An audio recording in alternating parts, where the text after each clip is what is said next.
বরাক উপত্যকার সোনাই বিধানসভা কেন্দ্রে নির্বাচনী উত্তাপ দিন দিন বাড়ছে। একদিকে বিজেপি প্রার্থীকে ঘিরে জনতার অনীহা, অন্যদিকে এআইইউডিএফের বর্তমান বিধায়ক করিম উদ্দিন বড়কুইয়ার বিরুদ্ধে উঠছে অলসতা ও নিষ্ক্রিয়তার অভিযোগ। এদিকে কংগ্রেসের অভ্যন্তরীণ গৃহযুদ্ধ পরিস্থিতিকে আরও জটিল করে তুলেছে। এই অবস্থায় সোনাইয়ের গ্রামগঞ্জ থেকে শহর পর্যন্ত নতুন করে জনমনে আলোচনায় উঠে এসেছেন জনতা দল ইউনাইটেডের সম্ভাব্য প্রার্থী মিনার হোসেন মাঝহারুল ভূঁইয়া। স্থানীয়দের দাবি, সমাজসেবী হিসেবে তিনি দীর্ঘদিন ধরেই সাধারণ মানুষের পাশে দাঁড়িয়ে কাজ করছেন নিঃস্বার্থভাবে। শনিবার ২৪ জানুয়ারি সোনাই বিধানসভা কেন্দ্রের বিভিন্ন এলাকা পরিক্রমা করেন মিনার হোসেন মাঝহারুল ভূঁইয়া।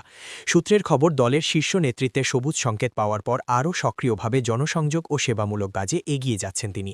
বর্তমানে বিজেপি সরকার অ্যালায়েন্স হিসেবে একাধিক দলকে সঙ্গে নিয়ে কাজ করছে। তাই এখন রাজনৈতিক মহলে প্রশ্ন, বিজেপি হাইকমান্ড ও মুখ্যমন্ত্রী হিমন্ত বিশ্ব শর্মা শেষ পর্যন্ত কাকে প্রার্থী হিসেবে এগিয়ে রাখবেন, নাকি জোট সঙ্গীদের আলাদা প্রার্থী দেওয়ার সুযোগও থাকবে, তা নিয়েও চলছে জোর আলোচনা।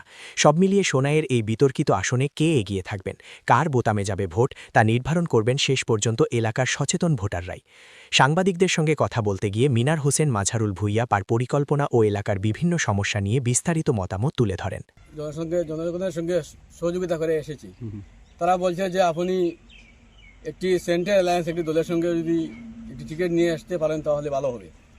আর আমরা সোনাইয়ের জনগণ, আমরা নতুনকে আমরা অগ্রাধিকার দিই, নতুনকে আমরা বিধায়ক নির্বাচিত করি এবং তাদের কিছু দাবি রয়েছিল, এই দাবিগুলো আমি আদায় করতে তাই আমি নীতিশ কুমারের নেতৃত্বাধীন জেডিইউ দলের টিকিট আমি প্রতিদ্বন্দ্বিতা করতে আমি যাচ্ছি। আর আমি আশাবাদী যে এই দল এনডি অ্যালায়েন্স দলে যদি আমি নির্বাচিত হই, সম্ভবত আমি আসামের মন্ত্রিসভায়ও অন্তর্ভুক্ত হওয়ার সম্ভাবনা রয়েছে। কারণ এখানে আলতাফ হোসেন মজুমদারের পরে উনি 1978 ইংরেজিতে নির্বাচিত হয়েছিলেন, এরপরে উনি মন্ত্রিসভায় স্থান পেয়েছিলেন, এরপরে আর কোনো মন্ত্রী হচ্ছেন না। হয়তো সেটাও এই 26-এ পূর্ণ হতে পারে আমার মাধ্যমে।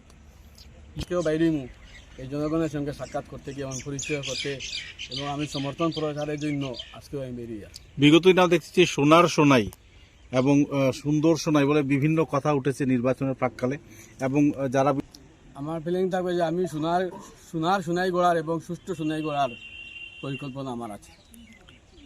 সড়ক যাতায়াত পরিষেবা নিয়ে কিছু বলবেন? আমি যাতায়াত অনেক প্রবলেম রয়েছে সোনাইতে, যাতায়াতের আমি যোগাযোগ রাখবো, বিশুদ্ধ পানীয় জল, স্বাস্থ্য পরিষেবা এবং বেকার সমস্যা নিয়ে আমি আপনার চেষ্টা চালিয়ে যাব, যার জন্য আমি এই দলের সঙ্গে গেছিলেন। বেকার সমস্যা যদি আমি সমাধান করতে পারি তার আমি চেষ্টা করব। বরাক উপত্যকায় একটা কৃষিবহুল এলাকা সোনাই, সেই জায়গায় এখানে 500 কোটি টাকার এগ্রিকালচার কৃষকদের জন্য এখানে একটি বেশিরভাগ অঞ্চল কৃষক, একটি কোল্ড স্টোর করার আমি চিন্তাধারা করব আমি যদি বিধায়ক নির্বাচিত করি। কি প্ল্যানিং রয়েছে আপনাদের? এইটাই, আমি কোল্ড স্টোর করলে মানুষে সবজিগুলো রাখে একটু সিস্টেমে বিক্রি করতে পারবেন এবং এখান থেকে বেদান উপকৃত হবেন কৃষক। জনতার দোরগোড়ায় পৌঁছতে আপনার কি ব্যবস্থা থাকবে, কি করে মানুষ আপনার সাথে যোগাযোগ করতে পারে? কারণ গ্রামে গ্রামাঞ্চলে আপনাদের সভা হচ্ছে, সেই জায়গায় কতটুকু প্রচার প্রসার নিয়ে আপনারা ভাবছেন? ভালো, আমি সারা পাচ্ছি, আমি প্রচার করে যাচ্ছি এবং এখন তো 2 মাস রয়েছে, আমি প্রত্যেক জনগণের সঙ্গে সাক্ষাৎ করার আমি চেষ্টা চালিয়ে যাব। আচ্ছা, একটা শেষ প্রশ্ন, আমি আশাবাদী আছি আমার টিকিট পাওয়ার সম্ভাবনা আমার রয়েছে। আমি টিকিট পাইবো, আমার কেন্দ্রীয় এবং রাজ্য স্তরে আমার নেতৃবৃন্দ আমাকে আশ্বাস দিয়েছেন।